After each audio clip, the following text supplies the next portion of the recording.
లో స్వస్థతల్లో రెండు రకాలు ఉంటాయి. ఈరోజు చాలా మంది స్వస్థతలు నమ్మరు. స్వస్థతల్లో రెండు రకాలు ఉంటాయి. ఒకటి, దేవుడు స్వస్థపరుస్తాడు.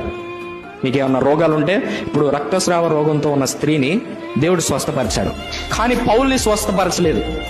ఎందుకు? స్వస్థతలు లేవా?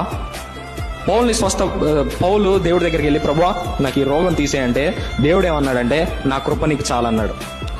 నా కృప నీకు చాలన్నాడు. అయితే పౌలు ఆ రోగంతో చచ్చిపోలేదు. హల్లెలూయా. స్వస్థతలు రెండు రకాలు. ఎలా అంటే, దేవుడు కొన్ని స్వస్థపరుస్తాడు, కొన్ని వాటికి దేవుని కృపనిస్తాడు. అంటే నీకు ఆ రోగం ఉంటుంది, కానీ నువ్వు చచ్చిపోవు. నీకు ఆ రోగం ఉంటుంది, కానీ ఆ రోగం నిన్ను ఏం చేయలేవు.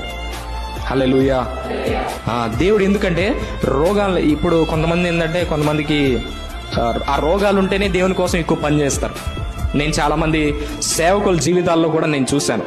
ఏంటంటే, వాళ్ళు దేవుని సేవకులే, కానీ రోగాలతో బాధపడుతూ ఉంటారు. వీళ్ళని చూసి కొంతమంది వచ్చి, పాస్టర్ గారికి రోగం తగ్గలేదు, నాకు ప్రార్థన చేస్తే రోగం తగ్గిద్దా? చాలా మంది కామెంట్స్ చేస్తూ ఉంటారు.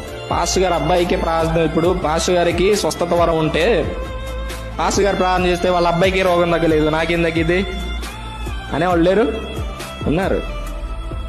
దేవుడు నిన్ను స్వస్థపరుస్తాడా, దేవుడు కృపనిస్తాడా అనేది ఆయన ఇష్టం. నువ్వు మాత్రం నమ్ము, నీ జీవితంలో కార్యాలు చేస్తాడు. స్వస్థపరుస్తాడు లేదా దేవుని కృపనిస్తాడు. హల్లెలూయా. నా మాటలు అర్థమవుతున్నాయా? లో